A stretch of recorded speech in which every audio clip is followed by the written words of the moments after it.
है कि एक पर 70 मिलने का वादा है, तो ये शब बारात का माना है। ये रात ऐसी है जो बंदों को दी गई है ताकि इसमें बंदे बिल्कुल बरी हो जाए गुनाह से। और ये शब बारात हदीस में इसकी फजीलतें बताई गई हैं, इसमें कोई शक नहीं है कि हदीस में आता है अल्लाह के नबी सल्लल्लाहु अलैहि वसल्लम ने फरमाया कि एक मर्तबा हजरत आयशा रज़ियल्लाहु अन्हा दोनों आप इधर आ जाइए, इस पर बैठना दोनों आ जाइए, दोनों आप भी आ जाइए। जुनैद भाई आप भी तशरीफ चाहिए। जुनैद भाई हाजी साहब आप खड़े हो जाइए, आप भी चाहिए, आप भी आइए, इधर आ जाइए, तशरीफ चाहिए हजरत आबिद भाई इधर आ जाइए। जुनैद भाई इधर आ जाइए, तकिए लगा। हदीस में आता है कि हजरत आयशा रज़ियल्लाहु ताला अन्हा ने एक मर्तबा जनाब मोहम्मद रसूलुल्लाह सल्लल्लाहु अलैहि वसल्लम को अपने कमरे में हुजरे में नहीं पाया रात के वक्त। तो हजरत आयशा रज़ियल्लाहु ताला अन्हा उन्होंने सोचा कि अल्लाह के नबी अलैहिस्सलाम की और भी बीवियां थी, हो सकते हैं अल्लाह के नबी कहीं और चले गए हैं। इस ख्याल से, इस गुमान से जब आप बाहर निकली तो आपको जनाब मोहम्मद रसूलुल्लाह सल्लल्लाहु अलैहि वसल्लम को जन्नतुल बकी में मदीना मुनव्वरा के कब्रिस्तान के अंदर पाया। तो अल्लाह के नबी अलैहि वसल्लम ने कहा ये आयशा, क्या तुम ये समझती हो कि अल्लाह और उसके रसूल तुम पर सुल्ह करेंगे? ऐसा हरगिज़ नहीं हो सकता, तुम्हारी बारी का तुम्हारे यही लिए है। फिर अल्लाह के नबी ने फरमाया तुम जानती हो इस रात में क्या है? तो अल्लाह हजरत आयशा ने फरमाया मुझे मालूम नहीं। अल्लाह के नबी सल्लल्लाहु अलैहि वसल्लम ने फरमाया ये वो रात है, यानी शब बारात, जिसके अंदर बंदों के रिज़्क़ गिनते जाते हैं पूरे साल। मतलब इसका ये लिखा है उलमा ने कि फरिश्तों को फहरिस्त अता कर दी जाती है, फरिश्तों को फहरिस्त दे दी जाती है इस रात के अंदर, इस शब बारात से लेकर के और आने वाली शब बारात तक इस पूरे साल के अंदर जितने बंदों को रिज़्क़ अता किया जाएगा, जितने बंदों को रिज़्क़ अता किया जाएगा इस पूरे साल के अंदर, वो सारी के सारी फरिश्तों को अता कर दी जाती है। किनका इस साल में निकाह होना है किन बंदों का, इस 15वीं शब से लेकर आने वाली 15वीं शब तक तमाम लोगों की फहरिस्त फरिश्तों को अता कर दी जाती है। इसी तरीके से कौन इस दिन से लेकर के इस रात से लेकर के 15वीं शब से और अगली 15वीं शब तक कौन मरेगा, उन सब की फहरिस्त फरिश्तों को अता कर दी जाती है। इसी तरीके से कितने बच्चे इस रात से लेकर के आने वाले अगली शब बारात में कितने बच्चे पैदा होंगे, उन सब की फहरिस्त फरिश्तों को अता कर दी जाती है। और यहाँ तक लिखा है कि कौन लोग इस शब बारात से लेकर के अगली शब बारात तक हज करेंगे, उनकी भी फहरिस्त फरिश्तों को अता कर दी जाती है। अल्लाह के नबी सल्लल्लाहु अलैहि वसल्लम ने फरमाया कि ये वो रात है कि जिस रात के अंदर अल्लाह ताला की तरफ से रहमतें लुटाई जाती हैं, बंदों की मग़फ़िरत की जाती है।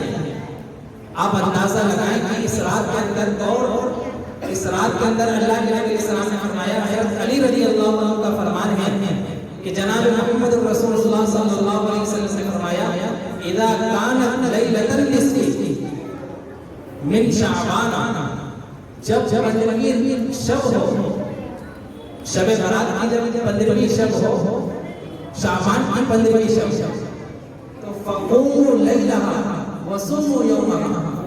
अल्लाह के नबी फरमाते हैं कि तुम इसकी रात में इबादत करना और इसके दिन में रोज़ा रखना। लिखा है उलमा ने कि इस रात के अंदर जो इबादत की जाए वो किस अंदाज से की जाए, किस तरीके से की जाए। अल्लाह के नबी अलैहि सलाम ने कहा कि इस रात में इबादत करना, इबादत जो की जाएगी वो नफली इबादत होगी। और नफली इबादत के अंदर तमाम उलमा के नज़दीक ये फायदा है कि छुप कर के की जाए। चुनांचे अगर सदका दे रहे हैं किसी को तो छुप कर के नफली सदका, और अगर ज़कात दे रहे हैं तो वो नफली नहीं है बल्कि वाजिब है, तो उसको खुला खुला भी दे सकते हैं। इसी तरीके से फर्ज नमाज के अलावा अगर कोई नवाफिल पढ़ रहा है, अवाबिल पढ़ रहा है, पढ़ रहा है, इसी तरीके से इशराक पढ़ रहा है, या इसी तरीके से तहियतुल वुज़ू पढ़ रहा है, या तहियतुल मस्जिद पढ़ रहा है, या इसके अलावा दीगर नफली इबादत कर रहा है, उन सबको खामोशी से चुप करके और चुपके से करें। चुनांचे कुरान करीम में अल्लाह ताला ने फरमाया उदऊ रब्बक खुफिया, कि जब तुम अपने रब से दुआ करो तो चुप करके करो। मालूम हुआ कि हर इबादत के अंदर वो इबादत जो नफली हो, बल्कि फर्ज फराइज वाली जो इबादत है उसमें भी छुपना अफजल है, तो छुप करके इबादत की जाए। इस रात के अंदर भी वही तरीका है इबादत का, कोई खास तरीका अल्लाह के नबी सल्लल्लाहु अलैहि वसल्लम से तमाम हदीस की किताबों में साबित नहीं है। बिल्कुल छुप करके खामोशी से अपने रब को मनाया जाए, अपनी मौत जो सामान है वो तैयार किया जाए, रब्बुल आलमीन से उसकी मग़फ़िरत कराई जाए, रब्बुल आलमीन को बनाया जाए, अल्लाह ताला से अपने तमाम गुनाहों की मग़फ़िरत कर दी जाए।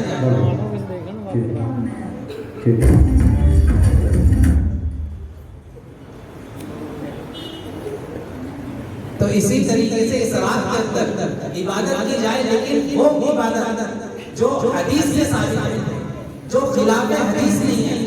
हदीस के अंदर सिर्फ इबादत का जिक्र है, और इबादत ऐसे ही जाए नफल इबादत छुप करके।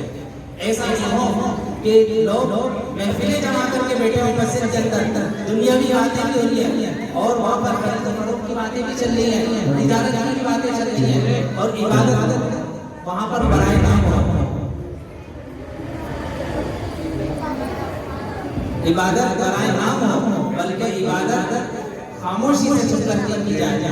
और यहाँ तक लिखा है और हमारे मुफ्तियान इकराम ने कि इबादत के अंदर जो खास तरीका आज हमारे ज़माने के अंदर राइज है, जैसे कि लोग कहते हैं कि भाई सूरह फातिहा के बाद 4 मरतबा सूरह इखलास पढ़ो, या 3 मरतबा कुल औज़ु बिरब्बिल फलक पढ़ो, या 3 मरतबा कुल औज़ु बिरब्बिन नास पढ़ो, 2 रकात ऐसे पढ़ो कि सूरह फातिहा के बाद 21 मरतबा फलानी आयत होनी चाहिए, फलानी सूरत होनी चाहिए।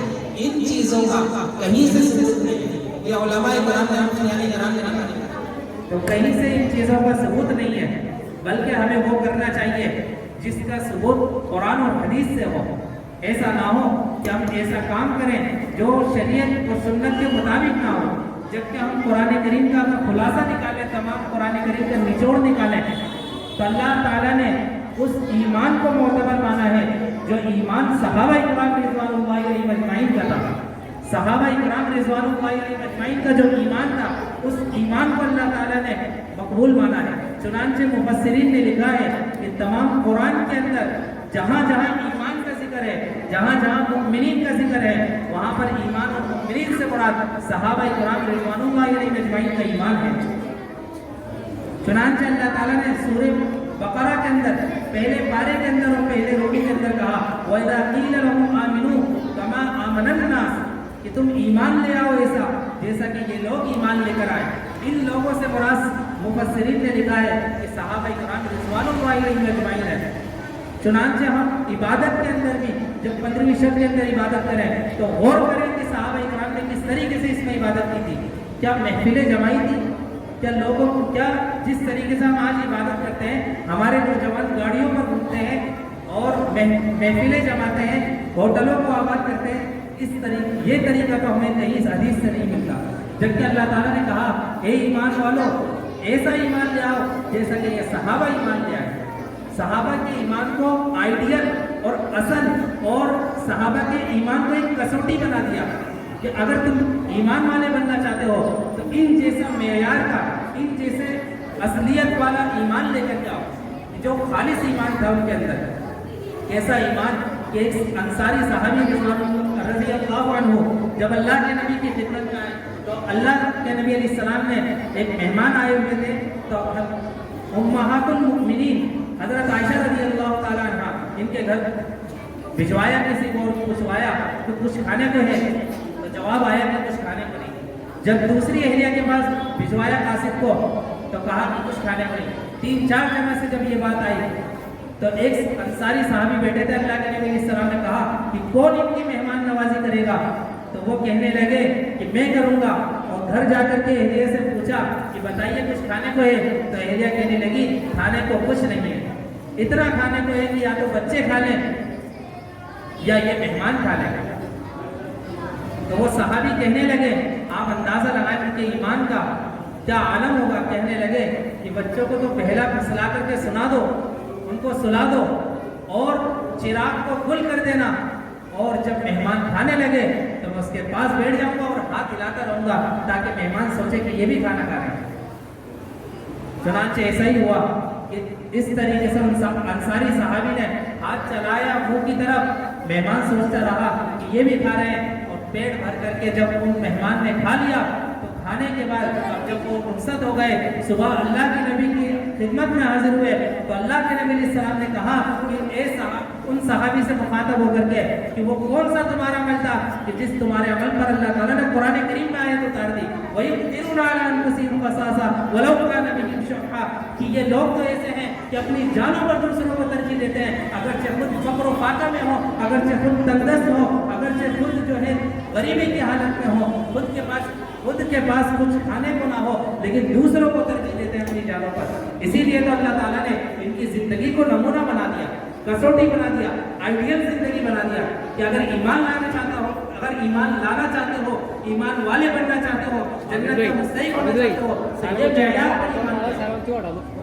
अगर इस मेयार में तुम्हारे पास ईमान होगा तो यकीनन तुम कामयाब हो। अल्लाह पाक ने सहाबा इकराम रिज़वानुल्लाहि अलैहिम अजमईन के लिए दुनिया के अंदर फैसला कर दिया कि ये ऐसी जमात है कि मैं इनसे राजी हो गया और ये मुझसे राजी हो गए, रज़ियल्लाहु अन्हुम व रज़ू अन्हु, कि सहाबा मुझसे राजी हो गए और मैं सहाबा से राजी हो गया। और किसी के लिए अल्लाह ताला ने दुनिया के अंदर ये ऐलान नहीं किया। अल्लाह पाक कुरान करीम में दूसरी जगह फरमाते हैं वकुल्लुम वअदल्लाहुल हुस्ना, सहाबा इकराम के बारे में फरमाते हैं कि अल्लाह ताला ने हर एक से जन्नत का वादा कर लिया। सहाबा इकराम से अल्लाह ताला ने जन्नत का वादा कर लिया। और सहाबा इकराम की एक ऐसी जमात है कि कुरान 4 किताबें दुनिया के अंदर सबसे अहम मानी जाती है, सबसे बड़ी तौरात, इंजील, ज़बूर और कुरान करीम। अल्लाह ताला ने सहाबा इकराम के तज़किरा 4 किताबों में किया है, तौरात में भी किया है, इंजील में भी किया है, ज़बूर में भी किया है और खुद कुरान करीम में भी किया है। 26 के बारे में अल्लाह ताला कुरान करीम में फरमाते हैं मुहम्मदुर रसूलुल्लाह वल्लज़ीना मअहु अशिद्दा अलल कुफ़ार रुहमाउ बैनहुम तराहुम रुक्कान सुज्जदन यब्तगूना फज़लन मिनल्लाहि व रिज़वाना सीमाहुम फी वुजूहिहिम मिन अथरि सुजूद ज़ालिका मतलुहुम फित तौरात व मतलुहुम फिल इंजील कज़रइन अखरज शतअहु फ़आज़रहु फस्तगलज़ फस्तवा अला सूक़िही व युसवा। उनकी मिसालें भी बयान की तौरात में भी, इंजील में भी और ज़बूर में भी। आप अंदाजा लगाएं तो हमारे लिए ये जरूरी है कि हम सहाबा इकराम रिज़वानुल्लाहि अजमईन के मेयार को समझे कि उनका ईमान कैसा था। हम इबादत करें इस रात में, इबादत करने के लिए कोई मनाही नहीं, लेकिन सहाबा इकराम का अमल देख करके हम इबादत करें, क्योंकि उनका जो तरीका है, जो मेयार है, उसी पर हमारे को कामयाबी मिलेगी। सहाबा इकराम रिज़वानुल्लाहि अजमईन ने आपके अमल से और सहाबा के अमल से कहीं इसका सबूत नहीं है कि जमात के साथ नवाफिल करी जाए और होटलों को आबाद किया जाए और लंबे चौड़े खाने के फंक्शन किए जाए, सिर्फ और सिर्फ चिरागा किया जाए। अल्लामा नूरशाह कश्मीरी रहमतुल्लाह अलैह बहुत बड़े मुहद्दिस गुजरे हैं, लाखों हदीस के हाफिज है। हिंदुस्तान की सरजमीन में अल्लाह ताला ने उनको पैदा किया।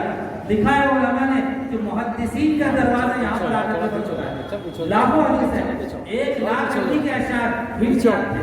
ऐसा अल्लाह ताला ने उनको ज़हन और हाफिज़ा दिया था। जब खड़े हो जाया करते थे माइक के सामने तो हजारों की तादाद में अरबी के अशार वो लिखते हैं तिरमिज़ी शरीफ के हाशिये में कि ये जो शाबान के ज़माने के अंदर जो चिरागा दिया जो कराया जाता है, ये हमारा अमल नहीं है, बल्कि ये अमल जो है अरब के मुशरिकीन का था। फिर वहाँ से वो चल करके हिंदुस्तान के मुशरिकीन के अंदर आया और वो इस बात का सबूत भी देते हैं, कहते हैं कि आप गौर करिए कि दिवाली के अंदर वो लोग चिरागा करते हैं। तो ये हमारा अमल नहीं है चिरागा करना, हमारा अमल तो इबादत करना है। हम रब को अपना बना लें, हम रब के बन जाए, हम अल्लाह ताला को अपना महबूब बना लें, बस हमारी दुनिया और आखिरत संभल जाएगी। तो हमें हर चीज़ में सहाबा इकराम का मेयार देखना है। तो इबादत करनी है, लेकिन तन्हाई में करनी है, छुप करके करनी है और दिन का रोजा रखना है और कब्रिस्तान जाना है। 3 अमल अल्लाह के नबी अलैहिस्सलाम से साबित है। इसके अलावा और दूसरे जो अमल होते हैं इनका कहीं हमें तो सबूत नहीं मिला। जो लोग करते हैं वल्लाहु अअलम बिस्सवाब, अल्लाह ही ज़्यादा जानते हैं। जो अमल साबित है, अल्लाह के नबी अलैहिस्सलाम अपनी पूरी उम्र मुबारक में एक मरतबा जन्नतुल बकी में गए, एक मरतबा से। उस सुन्नत को जिंदा करने के लिए हम नहीं जा सकते हैं, लेकिन वहाँ मेला ना हो, खामोशी से जाए, खामोशी से वापस आ जाए, इसाले सवाब करें मरहूमीन के लिए। अल्लाह ताला हम सबको कदरदानी इस रात की नसीब फरमाए। अल्लाह ताला की तरफ से गुरूब आफ्ताब से लेकर के तुलुए फजर तक 3 ऐलान होते हैं बंदों के लिए। अल्लाह ताला पहले आसमान पर उनकी तजल्लियात आती है। मिशकात शरीफ की हाशिए में लिखा है, अल्लाह ताला हदीस में मिशकात में लिखा है, अल्लाह के नबी फरमाते हैं कि अल्लाह ताला ये कहते हैं क्या है कोई मग़फ़िरत तलब करने वाला, मैं उसकी मग़फ़िरत कर दूं, मैं उसे माफ कर दूं। ये गुरूब आफ्ताब से ऐलान शुरू हो चुका अल्लाह की तरफ से, अगर हम नहीं सुनते। दूसरा ऐलान होता है रोजी रोटी कौन चाहता है, क्या है कोई रिस्क लेने वाला, क्या है कोई तिजारत लेने वाला, क्या है कोई नफा कमाने वाला, क्या है कोई प्रॉपर्टी वगैरह के अंदर नफा कमाने वाला और खरीदो फरोख्त करने वाला, कोई रिस्क वाले लेने वाला है। अल्लाह ताला की तरफ से ऐलान होता है अला मुब्तलिन फवाफिही, क्या है कोई मुसीबत ज़दा, क्या है कोई जुल्म वाला, क्या है कोई परेशान हाल, मैं उसको माफ कर दूं, मैं उससे उस तकलीफ को हटा दूं। अल्लाह हम सबको कदरदानी नसीब फरमाए सलामती, और अल्लाह ताला सहाबा की सीरत पर हम सबको अमल की तौफीक नसीब फरमाए। इस प्रोग्राम की शुरुआत करते हुए मैं दावत देता हूँ हाफिज़ अदनान दुआएं और कुरान करीम की तिलावत पेश करें। हाफिज़ अदनान।